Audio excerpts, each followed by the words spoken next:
ஆண்டவரும் இரட்சகருமாகிய இயேசு கிறிஸ்துவின் ஈடு இணையற்ற நாமத்தில் அன்புக்குரிய சகோதர சகோதரி, இந்த வீடியோ வாயிலாக உங்களை சந்திப்பதில் மிகுந்த சந்தோஷம்.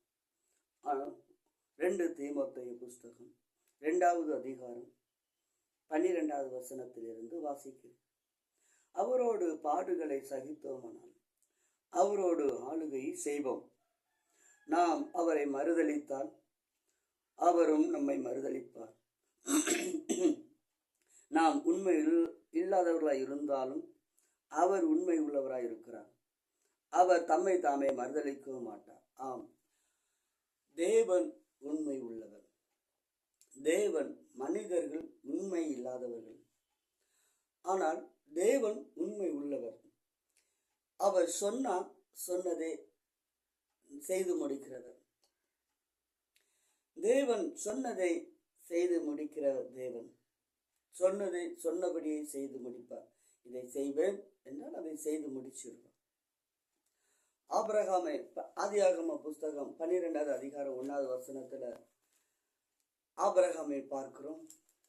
அங்க ஆண்டவர் சொல்றார், நான் உன்னை பெரிய ஜாதியாக்குவேன், நான் உன்னை ஆசீர்வதிப்பேன் என்று சொல்லுகிறார். நான் காண்பிக்கிற தேசத்துக்கு போ என்று சொல்லுகிறார். நான் உன்னை ஆசீர்வதிப்பேன், உன்னை பெரிய ஜாதியாக்குவேன் என்று சொல்லுகிறார். அதேபடி தேவன், அவனுக்கு பிள்ளைகள் இல்லையே, எப்படி தேவன் பெரிய ஜாதி ஆக்க முடியும்? அவனே எல்லாவற்றையும் விட்டு விட்டு வந்திருக்கிறானே, அவன் எப்படி பெரிய ஜாதி ஆக முடியும், பெரிய ஐஸ்வர்யன் ஆக முடியும் என்று நாம் கேட்கிறோம். ஆனால் தேவன் அவைகளை செய்து முடிக்கிறவர். ஆம், அவர் சொன்னதை சொன்னபடி செய்து நிறைவேற்றுகிறவர். ஆபிரகாமோடு சொன்னார், நான் உன்னை ஆசீர்வதிப்பேன், நான் உன்னை பெரிய ஜாதி ஆக்குவேன் என்று சொன்னார். ஆதியாகம புஸ்தகத்தில் அதேபடி செய்து முடித்தார்.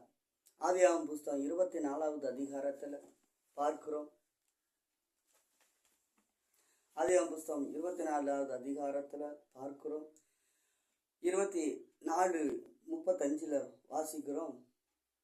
அவனுடைய வேலைக்காரன் வந்து சொல்கிறான், என் எஜமானன் பெரிய செல்வச்சிமானாக இருக்கிறான், என் எஜமானன் பெரிய செல்வச்சிமானாக இருக்கிறான் என்று சொல்கிறான். ஆம், அன்புக்குரிய சகோதர சகோதரிகளே, இந்த வேத தீமோத்தேயு சொல்கிறான், நாம் உண்மை உள்ளவர்கள், நாம் சொன்ன வார்த்தைகளை, மனிதர்கள் வேணால் சொன்ன வார்த்தைகளை செய்ய முடியவில்லை என்றால்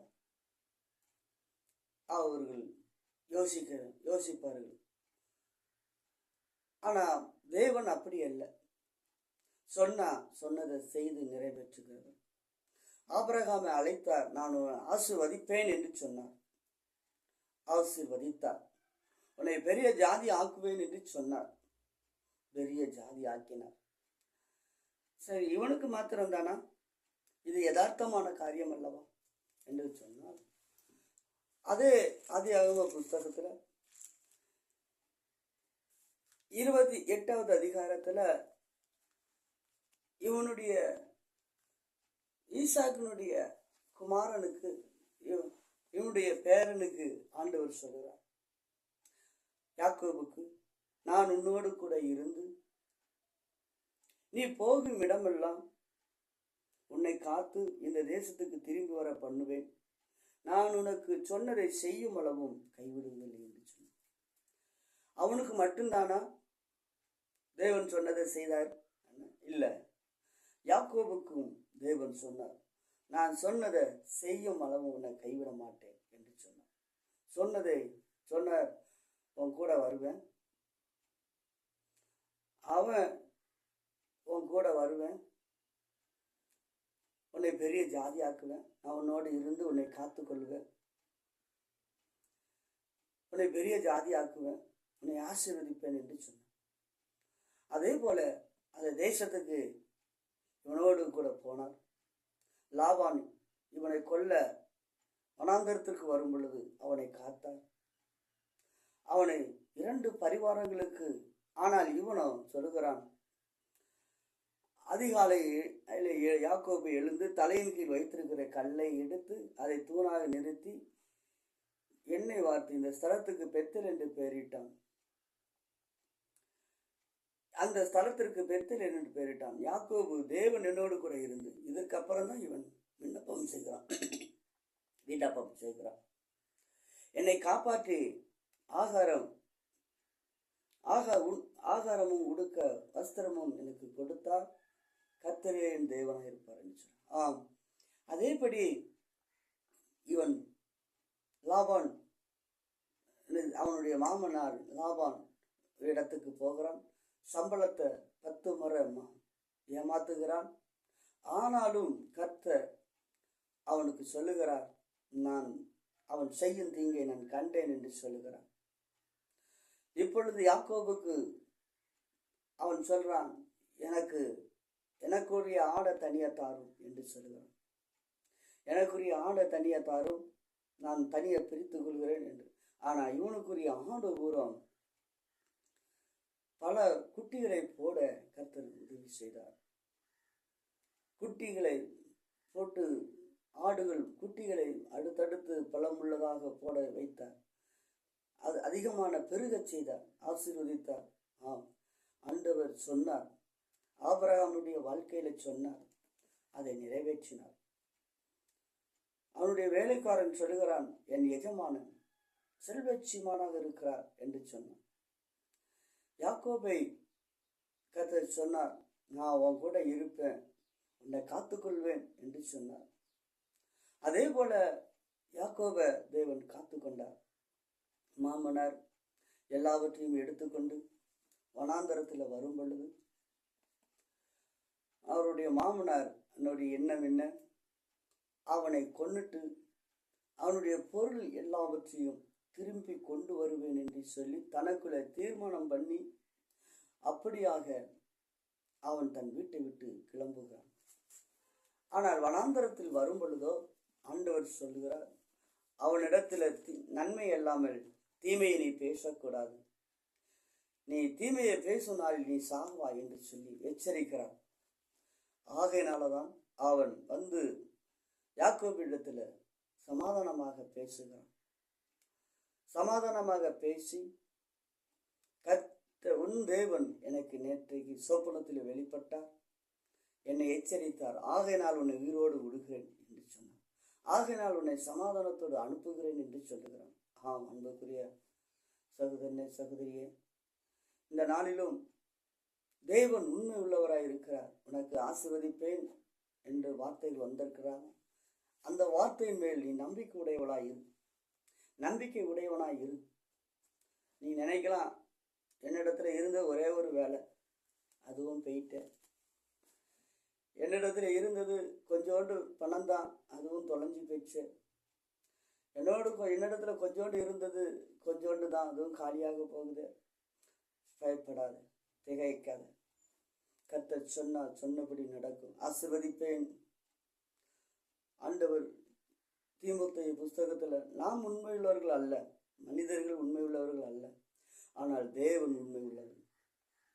அவர் சொன்னபடி அவர் ஆசீர்வதிப்பார், உயர்த்துகிறவர். அன்புக்குரிய சகோதரனே சகோதரியே, அவர் நம்மை ஆசீர்வதிக்கிற தேவன், அவர் நம்மை உயர்த்துகிறவர். அவர் நம்மை யாக்கோபை ஆசீர்வதித்தார். அவர் யாக்கோபை சொல்லுகிறார், நான் சொன்னதை செய்யும் அளவும் நான் உன்னை கைவிடுவதில்லை என்றார், நான் உன் கூட இருப்பேன் என்று சொல்லுகிறார். ஆம், அன்புக்குரிய சகோதரனே சகோதரியே, இந்த வேத வசனத்துல வாசிக்கிறோம், அவனுக்கு வந்தது பலவிதமான இக்கட்டு, அவனுக்கு வந்தது அவனுடைய வேதனைகள், பாடுகள். ஐயோ, அவனுக்கு வந்த வேதனைகளும் பாடுகளும் அதிகமான பாடுகள், துன்பம்.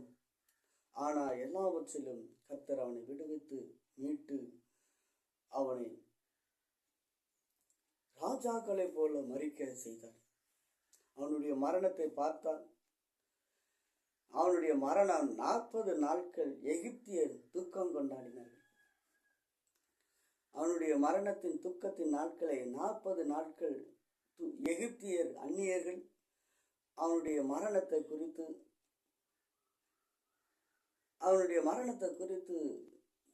ரொம்ப துக்கித்து, ஒரு ராஜாவை போல, ஒரு ராஜாக்கள் கூட அந்த மாதிரி செய்திருக்க மாட்டார்கள்.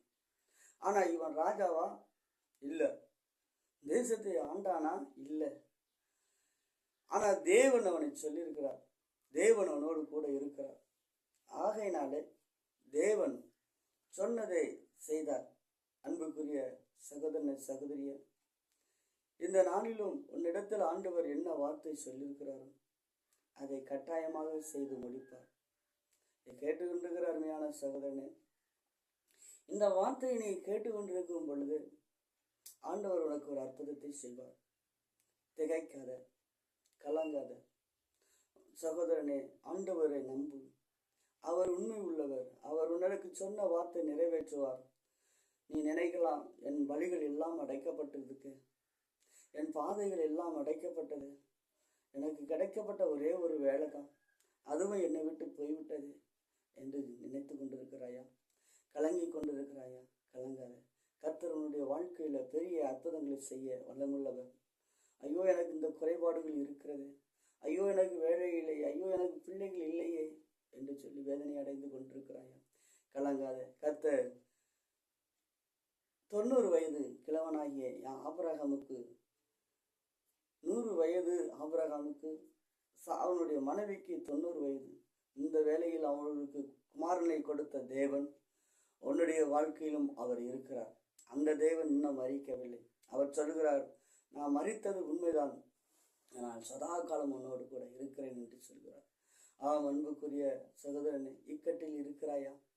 வேதனையில் இருக்கிறாயா? கண்ணீரின் பாதையில் இருக்கிறாயா? ஐயோ, நாளைக்கு நான் என்ன செய்வேன் என்று சொல்லி வேதனையோடு கூட இருக்கிறாயா? மனிதர்கள் உண்மை இல்லாதவர்கள் தான். மனிதர்கள் தருவேன் என்று சொல்வார்கள், அவர்கள் புரண்டு பேசுகிறவர்கள். ஆனால் தேவனோ அப்படி அல்ல. தன் கையை பிசைகிறவர் அல்ல. ஒரு சில மனிதர்கள் கொடுக்க வேண்டும் என்கிற சொன்ன வார்த்தையை நிறைவேற்ற வேண்டும் என்ற உறுதியோடு இருப்பார்கள். ஆனால் நாம் கேட்கும் பொழுது அவரிடத்தில் இருக்காது. அவர்கள் கையை பிசைந்து கொண்டு இருப்பார்கள். ஆனால் தேவனோ அப்படிப்பட்டவர் அல்ல. வானம் அவருடைய சிங்காசனம், பூமி அவருடைய பாதபடி. இப்படிப்பட்ட தேவன் அவர் நம்முடைய தேவன். இப்படி இருக்க சில இந்த தேவனை நீ நோக்கிப்பார். இந்த தேவன் உனக்கு அற்புதங்களை செய்ய வல்லமுள்ளவர். அருமையான சகோதரனை சகோதரியே, இந்த நாளிலும் இந்த ஆண்டவராய் இயேசு கிறிஸ்து உன்னுடைய வாழ்க்கையில அற்புதங்களை செய்ய அவர் வல்லமுள்ளவராய் இருக்கிறார். இதை குறித்து கேட்டுக்கொண்டிருக்கிற அருமையான சகோதரனே, உன்னுடைய வாழ்க்கையில நீ எதை இழந்து கொண்டு இருக்கிறாய்? நீ வேதனையோடு கூட இருக்கிறாயா? வருத்தத்தோடு கூட இருக்கிறாயா? கலங்காத, திகைக்காத. ஆண்டவர் ஆபிரகாமோடு கூட இருந்து அவர் சொன்னார், ஆசீர்வதிப்பேன் என்று சொன்னார். அவனுடைய வேலைக்காரன் சொல்கிறான், என் எஜமானன் செல்வ சீமானாக இருக்கிறான் என்று அந்நிய தேசத்தில போய் இவனுக்கு கொடுக்கப்பட்ட பொருட்களையும் பொன்னையும் எடுத்து காண்பிக்கிறான். இவனல்ல, இவனுடைய வேலைக்காரன். இதே போல நீ இன்றைக்கு வேதனையோடு கூட இருக்கிறாயா? ஐயோ, என்னிடத்துல ஒன்றும் இல்லையே என்று சொல்லி கலங்காத, திகையாத. அன்புக்குரிய சகோதரனே, உன்னை கர்த்தர் ஆசீர்வதிக்க போதுமானவராக, எந்த நாட்களிலும் அவர் ஆசீர்வதிக்கிற போதுமானவர். எந்த இக்கட்டிலும் இருந்தாலும் சரி, உன்னை வழிநடத்த அவர் போதுமானவராய் இருக்கிறார். கொஞ்சத்தை கொண்டு நிறைவாக்க தேவனால் முடியும். ஆம் அன்புக்குரிய சகோதரனே, இந்த நாளிலும் ஆண்டவர் சொல்கிறார், வேத வசனத்தின்படி யாக்கோபை பார்த்து சொல்றார், நான் சொன்னதை செய்து முடிக்கும் வரை என்று சொல்லுகிறான். ஆண்டவர் சொல்லுகிறார், நான் சொன்னதை செய்து முடிக்கும் வரை என்று. ஆனால் அவனுடைய காலத்திலும் பஞ்சம். ஏன் இந்த பஞ்சம்? எதற்காக இந்த பஞ்சம்? தீராத பஞ்சம். ஆபிரகாம் யாக்கோபின் காலத்தில் பயங்கர பஞ்சம். ஆனா இந்த பஞ்சம் இல்லை என்றால் இவன் என்ன செஞ்சிருக்க மாட்டான்? எகிப்துக்கு போயிருக்க மாட்டான். எகிப்துக்கு போகினதுனாலதான் இவனுக்கு கர்த்தர் அங்க ராஜாக்களை போல் இவன் மரிக்க செய்தார், அடக்கம் பண்ண செய்தார். இவன் தன்னுடைய தேசத்துக்கு தன் தகப்பனுடைய கல்லறைக்கு வந்து சேர்ந்தான். ஆம், அன்புக்குரிய சகோதரனே சகோதரியே, இந்த நாளில் இந்த வீடியோ வாயிலாக நீ கேட்டுக்கொண்டிருக்கிற அருமையான சகோதரனே, நான் கடவுளை உண்மையாகத்தானே தேடுறேன். ஐயோ, என் வாழ்க்கையில் மட்டும் ஏன் இந்த பிரச்சனை? நான் கரெக்டாக வேதத்தை வாசிக்கிறேன், ஐயோ நல்லா ஜெபிக்கிறேன், ஐயோ இப்படிலாம் இருக்கிறேனே என்று சொல்லி வேதனை அடைந்து கொண்டிருக்கிறாயாம்.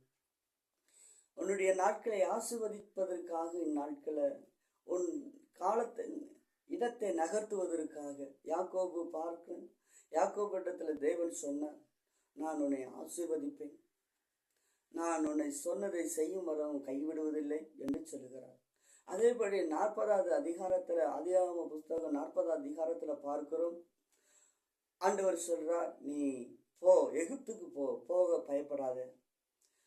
அவன் அதே கானான் தேசத்துல இருந்திருப்பானால் ராஜாவை போல் மறித்திருக்க மாட்டான். அவனுடைய மரணம் 40 நாள் அந்நியர்கள் துக்கம் கொண்டாடி இருக்க மாட்டார்கள். இவன் எகிப்துக்கு போனதுனாலதான், இவனுக்கு பஞ்சம் வந்ததுனாலதான் இவன் என்ன செய்தான், எகிப்தை நோக்கி, ஆண்டவரே எகிப்துக்கு போகும் பொழுதும் தேவனுக்கு ஒரு பொருத்தனை பண்ணி பலி செலுத்தி, ஆண்டவரே நான் போகட்டுமா என்று சொல்லி அவரிடத்துல உத்தரவு கேட்டுக்கொண்டுதான். ஆனா அந்த இடத்துல அவன் முறுமுறுக்கவில்லை. நீர் சொன்னீர், நீ ஆசீர்வதிப்பேன்னு சொன்னீர், எங்க ஆசீர்வாதம் வந்துச்சு என்று சொல்லி கேட்கல. எகிப்துக்கு நான் போகட்டா, எகிப்துக்கு என் குமாரன் இருக்கிறான்னு சொல்றாங்களே அப்படின்னு ஆண்டவர் சொல்றா, உன் எகிப்துல உன் குமாரன் யோசேப்பு இருக்கிறான், அவனை உன் கண்களை மூடுவான் என்று சொல்லுகிறார். இவனுக்கு இந்த பஞ்சமும், அப்போ நம்ம இந்த இன்னைக்கு வந்த வேதனைகளை பார்த்து, வருத்தங்களை பார்த்து இந்த இடத்திலேயே நிற்கக்கூடாது. இதை விட்டு நகர்ந்து வா. இன்னைக்கு வந்த கஷ்டத்தை விட்டு நகர்ந்து வா. நகர்ந்து நீ தேவனை நோக்கி பின்னோக்கி அவருக்கு பின்னால போ. கர்த்தர் உன்னை ஆசீர்வதிக்கிறவர். இந்த இடத்துல இவன் முறுமுறுக்கவில்லை. இந்த இடத்துல யாக்கோபு முறுமுறுக்கவில்லை. நீ சொன்னீரு ஆசீர்வதிப்பேன்னு, ஏன் இந்த கானான் தேசத்துல தானே என்னை வைப்பேன்னு சொன்னீரு, அப்ப ஏன் எனக்கு இந்த பஞ்சம் என்று அவன் கேட்கல. ஆனா அந்த இடத்துல பஞ்சங்கள் வந்த உடனே ஆண்டவர் சொல்றார், நீ போ. அவன் எகிப்துக்கு போகும் பொழுது பார்வோன் மன்னனையே ஆசீர்வதிக்கிறான். அவன் பெரிய பார்வோன் ராஜா, இவன் ராஜா இல்லை, ஆனால் ராஜாவையே போய் ஆசீர்வதிக்கிறான், பார்வோனை ஆசீர்வதிக்கிறான் என்று வேதவசனம் சொல்லுகிறது. இப்படிப்பட்ட நபர்களை ஆசீர்வதிப்பதற்காகத்தான் இந்த நாளில் உனக்கு வேதனைகளும் கஷ்டங்களும் இருக்கிறது. இந்த கஷ்டத்தை பார்த்து கொண்டு நிற்காத, தேவனை நோக்கி பின்னோக்கி போ, பின்னால போ. அவர் நல்ல மெய்ப்பராய் இருக்கிறார். நல்ல மெய்ப்பராய் இருக்கிறபடினா அவர் தன் ஆடுகளுக்காக தன் ஜீவனை கொடுக்கிறவராய் இருக்கிறார். அன்புக்குரிய சகோதரன சகோதரியே, இந்த இயேசுவை நோக்கி பின்னால போன யாருமே வேதனை அடைந்ததாக வேத வசனம் சொல்லல, கண்ணீர் சிந்தினதாக சொல்லல. ஆனா நமக்கு கொஞ்ச நாட்களாக வந்த பாடுகளை பார்த்து நாம் நின்று விடக்கூடாது, நாம் தொடர்ந்து போக வேண்டும். அன்புக்குரிய சகோதரனை சகோதரியை, நாம் தொடர்ந்து போவதற்காகவே அழைக்கப்பட்டிருக்கிறோம். நாம் நின்ன இடத்தில் நிற்பதற்காக அல்ல. இஸ்ரவேல் ஜனங்களை பாருங்கள், ஆண்டவர் சொன்னார், நான் உன்னை பாலும் தேனும் ஓடும் தேசத்துக்கு உங்களை நடத்துவேன் என்று சொன்னார். பாலும் தேனும் ஓடும் தேசத்துக்கு உங்களை வழி நடத்துவேன்னு சொன்னார். ஆண்டவர் மோசேயிட்ட சொல்லி அனுப்பிவிடுறார், உங்களுக்கு ஒரு பாலும் தேனும் ஓடும் தேசம், நலமான தேசம். அது ஆபிரகாமுக்கு ஆண்டவர் உடன்படிக்கை பண்ணின தேசம். ஆண்டவர் உங்களை கொண்டு போக வந்திருக்கிறார், இறங்கியிருக்கிறார் என்று மோசே போய் ஜனங்களுக்கு சொல்லுகிறான். ஆனால் இந்த ஜனங்களோ உடனே கீழ்ப்படுகிறார்கள். அற்புதங்களையும் அடையாளங்களையும் கண்டு உடனே முகங்குப்புற விழுகிறார். ஆனால் பாடுகள் வந்த உடனே மோசையின் ஊழியக்காரனை பார்த்து முறுமுறுக்கிறார்கள், அவர்களை பார்த்து சபிக்கிறார்களே தவிர தேவனை நோக்கி, ஆண்டவரே இந்த பாலுந்தேனும் ஓடும் தேசம் கிடைக்கும் என்று சொன்னீரே, ஆனால் எங்களுக்கு கஷ்டங்கள் வந்திருக்கிறது, நாங்கள் என்ன செய்ய வேண்டும் என்று கேள்விகளை கேட்கவில்லை. அதற்கு பதிலாக இந்த ஜனம் ஊழியர்களை பழிச்சு பேச ஆரம்பித்தார்கள். கர்த்தர் உங்களை அப்படி செய்வார், இப்படி செய்வார், ஏன் இந்த பாடுகள் வந்தது என்று ஊழியக்காரர்கள் மோசையை பழிச்சு பேச ஆரம்பித்தார்கள். இதே போல கஷ்டங்கள் வேதனைகள் வந்த உடனே ஊழியனை பார்த்து நீ என்ன செய்யாத, பழிச்சு பேசாத.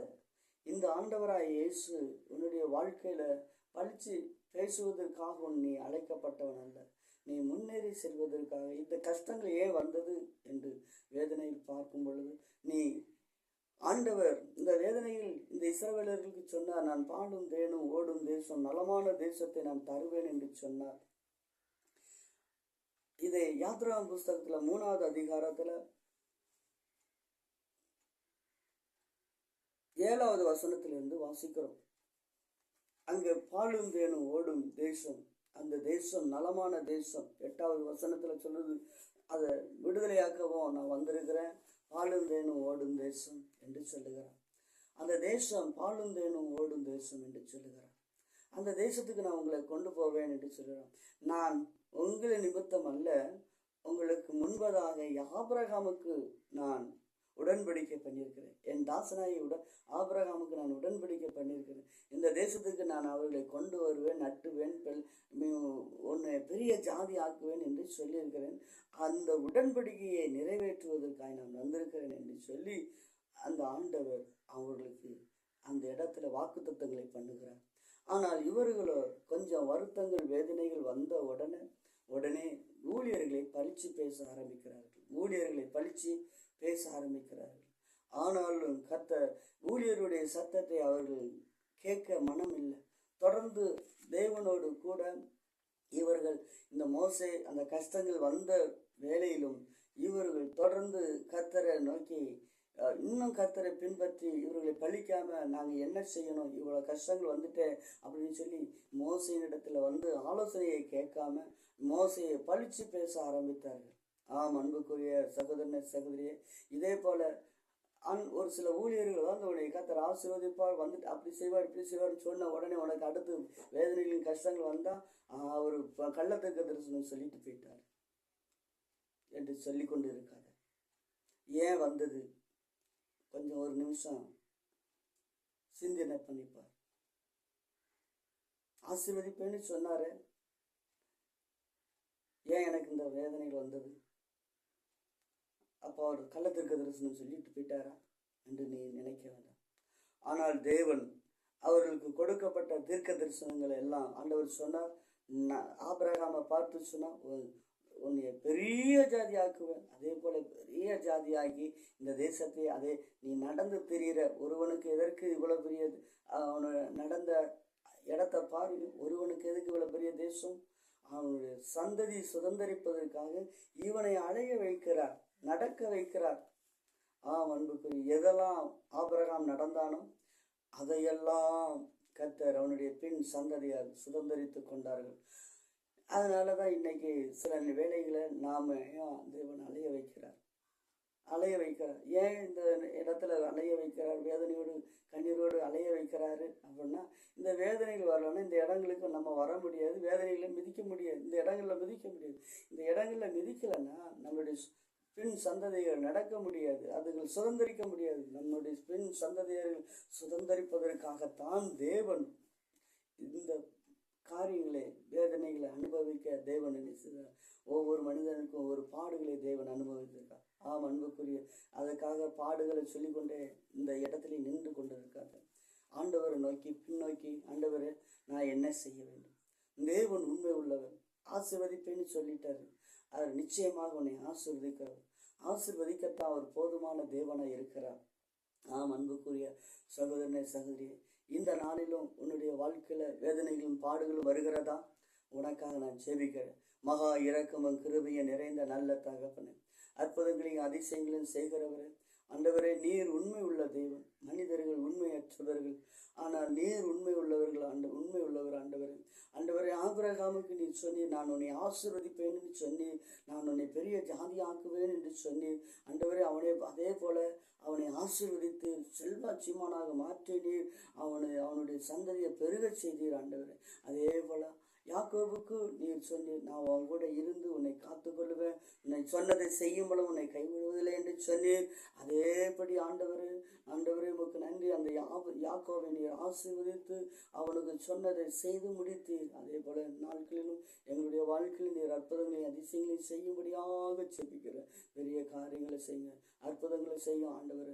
தேவ மகிமை கடந்து வரும்படியாக கல்வாரி கரம் வெளிப்படுத்தும்படி நான் செபிக்கிறேன். பெரிய காரியங்களை செய்யும் நல்ல ஆண்டவர். இந்த வீடியோ வேதனையோடு மத்தியில் பார்த்து கொண்டிருக்கிற ஒவ்வொரு மக்களுக்காக, ஒவ்வொரு ஜனத்திற்காக நான் ஜெபிக்கிறேன். என் நாட்களில் தகப்பனே தேசங்களுக்காக ஜெபிக்கிறேன். தகப்பனே மகிமையின் கரம் வெளிப்படும்.